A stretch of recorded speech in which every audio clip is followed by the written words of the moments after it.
I'm Alice Casely-Hayford, Content Director at Net-a-Porter. Welcome to our office. Come and spend the day with me.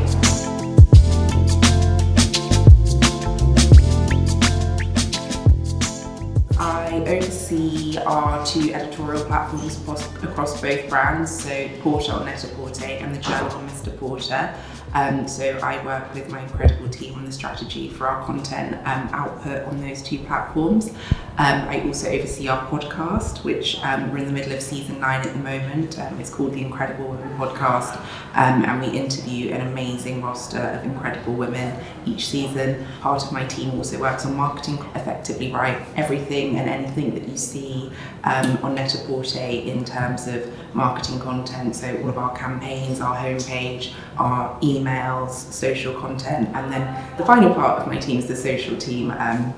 So working with them every day on the amazing franchises and assets and campaigns that we're launching across social. I don't really create content myself so much anymore, it's more strategic. So I am based in the office a lot unless it's fashion week and I'm traveling or whatever it might be, or for an event or something. I always have a really great mix of different industries and obviously like amazing change makers like Gloria Steinem, who we had last season, so I want to ensure that we have, I don't know how we can top Gloria Steinem, but another massive sort of figure in progress and change would be amazing as well. We talked about Esther Perel, who does the sort of... Where should we start? And she's got such a cult following, she's so big on the podcast.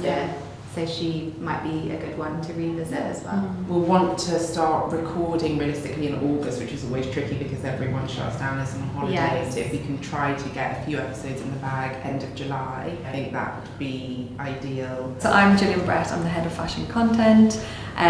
So working very closely with Alice across the fashion content strategy on Porter and the Journal.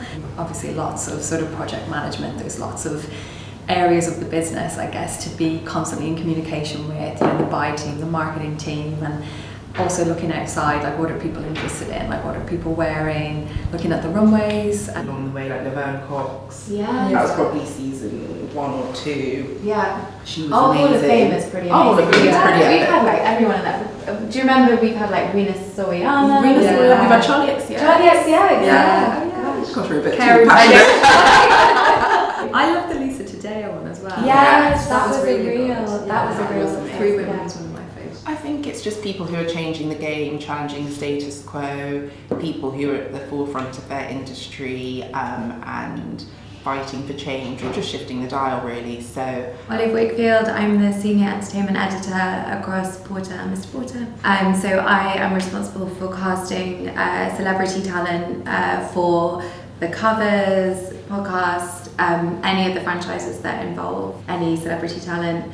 And it's brilliant. I work really closely with Alice on deciding who feels right for a cover as opposed to sort of different inside franchises. Often you're working with people who have a very kind of specific aesthetic or idea of how they want to present themselves, so it's a constant kind of negotiation of getting what we need as a magazine versus sort of what they want and demand as cover stars.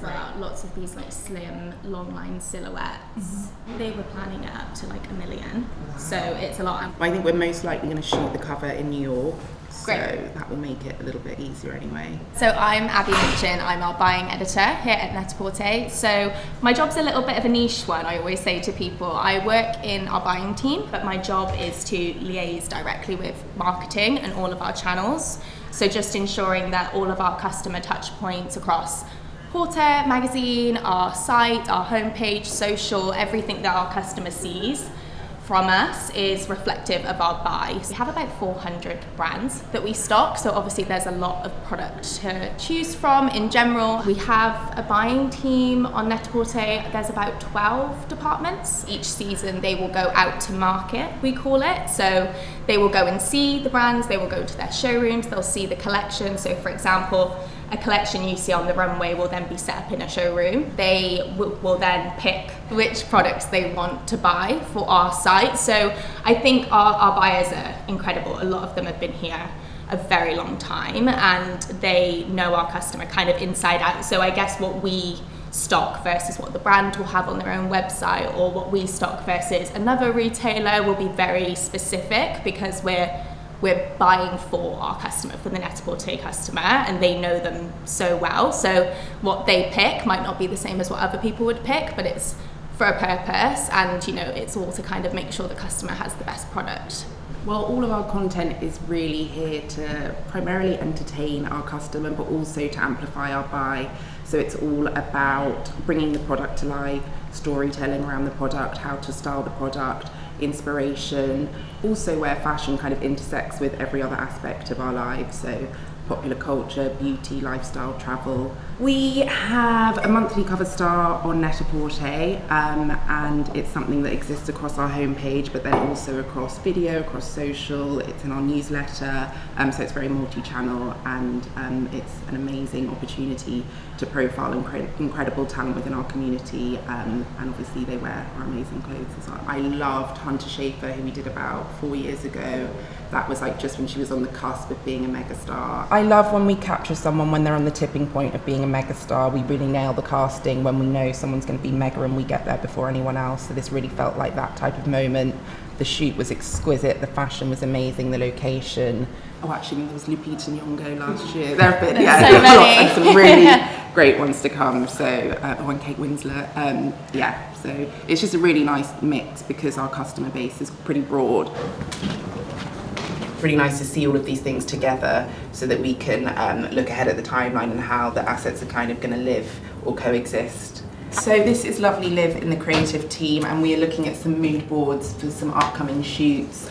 We've got a shoot tomorrow in LA with a really exciting talent who is the final guest of our podcast series, but we're also shooting her for something else. We've got an upcoming cover, and then we've got a team shoot with a few members of the team across Net-a-Porter. For our mood board, we just wanted to make sure it was really clean, bright, something that we always try to kind of encapsulate in our working wardrobes. Well, when we roll it out on social, it's always really lovely to have the variety of obviously the amazing portraits of the talent, but the accessories images always go down super well. Absolutely. So, really exciting. I think it would be great as well for TikTok if for this one with Emma we can get some sort of BTS capture. Absolutely. Because that always goes down really, really well. Moving on to the other shoot that we're doing with you as the amazing talent, we're doing the upcoming summer staff editors picks. So for this mood, separate to last year, I wanted to make sure there was a comparison in terms of the tones. With last year, it was very clean, kind of beige aesthetic, which was beautiful, but we shot in a very busy location. So for this, I thought, let's mix it up. Let's go for something slightly more industrial, slightly more grunge. But grunge. Where are we shooting? I say not grunge. King's Cross again, okay? No, not King's Cross. Around Shoreditch area. Lovely. But just to get a few more tones of kind of those concretes, those bricks coming through, like all those nice textures. So with our working wardrobes, I think it's really nice to kind of have quite a clean aesthetic, because that's something we kind of stride ourselves on. Kind of quite sophisticated fashion, and obviously that's highlighted in whatever talent we're shooting anyway. And then with the staff picks, it's obviously an insight into all the editors. Their kind of jobs, and a bit more on rec, candid, then kind of on the move essentially. So I think they're kind of both very different aesthetics for our customers to kind of see. How were you looking at this 5 years ago versus now? I think obviously you have to be super reactive of kind of the trends that you find. I think where it's more like a polished aesthetic with Instagram 5 to 6 years ago, now it's really encapsulating that like behind the scenes. Everyone wants to kind of let's get to know people, behind the scenes, etc. And we now create social first content as well in a way that we wouldn't have 5 years ago. It would be like, this is the shoot, the end. Whereas now we're ensuring that we carve out some of the day to create that social first content for sure, and that can sometimes perform better than the shoot itself. I'm Casey, I'm the PR and content exec at Net-a-Porter and Mr. Porter. That means that I chat a lot about fashion with people in the media. We also have an own label at Mr. Porter, which is Mr. P. So just communicating that to the business and working with the internal team to make sure we get everything right. So I look after the VIP dressing at Mr. Porter. So an average day would be getting requests out, getting coverage updates in the morning, sending that out to external media, pitching any recent campaigns we've done, so spring, summer, fall, winter, or like a monthly new and exclusive campaign kind of thing. So we've got the latest issue of Grazia, and in there we have a nice Net-a-Porter spring-summer campaign clipping there. So that's what we're looking for, basically, just kind of understanding what we have asset-wise, if it's either PID imagery, which will be kind of trousers or skirts, or a campaign image, and just make sure you see it and clip it and collate it. So we have a team shoot coming up, which is something that we do often and really resonates with our customer. So this is just our selection for one of those that is coming up. We're all massive denim girlies, so there's always a lot of denim in our mix. A Goldie is a huge, huge brand for us. This is just our menswear buy. It's a huge brand for us on Mr. Porter. So this is the Celine Homme collection that our customers love, but I think I have quite a tomboy style, so these are certainly pieces that I would be wearing as well, and thankfully we get a discount over there too, so it's all good. What brand has launched in the last couple of years, let's say the last like 3 or 4 years, that has had the biggest impact in terms of sales and popularity and just like, wow, this brand is shit on right now? Oh my goodness, I'm trying to rack my brain. I've been here quite a long time actually. I would say I have a brand now that I think of it. Yes, exactly. I thought you would talk about Savette is a huge business for us and continues to be. We launched this brand maybe 2 years ago, and I feel like everybody wants a Savette bag, and one of the best things about the brand and what I love about brands is when they can continue to develop their range with seasonal newness, new shapes that actually continue to be real it bags. So Savette is a perfect example, and we're obsessed with this kind of pink clutch suede. Oh, this bit looks ghastly with all the boxes. Right, Alice, we're not allowed in the fashion cupboard. You're absolutely not allowed in the fashion cupboard. But we're going to set you some challenges and products to pull for us. I'll try You've my got a lot best. of good accessories for summer. Yes. Can you find us a beach bag that you love? Beach bag that I love. Okay, I failed the first challenge. This is like the least beach bag, but it's blooming gorgeous, Kate. Sunglasses, suntan lotion, maybe a tiny book or a Kindle, a snack. We'll allow it. Can you find a pair of trainers that you love? Cannot go wrong with a pair of Loewe trainers. This colourway is gorgeous, a bit bold, I guess, in green, quite Kermit, but I think with some denim or a summer dress, absolutely to die for. Can you find something from a brand that really excites you at the moment? These are from Laverne, in terms of my aesthetic and style, which is just very pared back, everyday elegance. They nail it. They're doing it like no other, and these shoes are quite fugly, which I love as well. I think they're like the perfect way to complete quite a simple outfit, but I love fugly footwear, so yeah, these are for me. Something unexpected, an unexpected trend. The ballet flat is the trend that just won't go away, but I think these ones from Totem with the square toe are just a bit more of a playful and fun take, and the red suede is magnificent. I think for spring summer, the perfect way to lift any outfit. Can I ask, there's a rail I can see being prepped for Yes. the shoot. Can you find one thing on it and Certainly. just show us something you've done on it? So I've actually taken this from the rail for our upcoming cover, which is a very, very, very mega actress, so we're very excited. So I hope they don't mind that I've stolen this, and this is a teaser for that shoot. But this is an exquisite Simone Rocha skirt that just with this detailing of the flowers, I cannot wait to wear this. I think it's my birthday soon, so husband, if you're watching, I'd quite like this. And then I love this Totem cardi that could actually work quite well with this, but I just stole these both from the rail, and they're my top of my wish list. Beloved Albert, he brightens our day every time he steps foot into the office. He runs things. This is his place, effectively, and he's just such a pleasure to work with, so I couldn't show you Net-a-Porter without showing you him. I've been here for the past 6 years. Okay. And it's the best job I've ever had. Being able to also tap from them. Yeah. Because somebody's waiting for your smile to be able to be alive. And that's what keeps me going. Are you into fashion?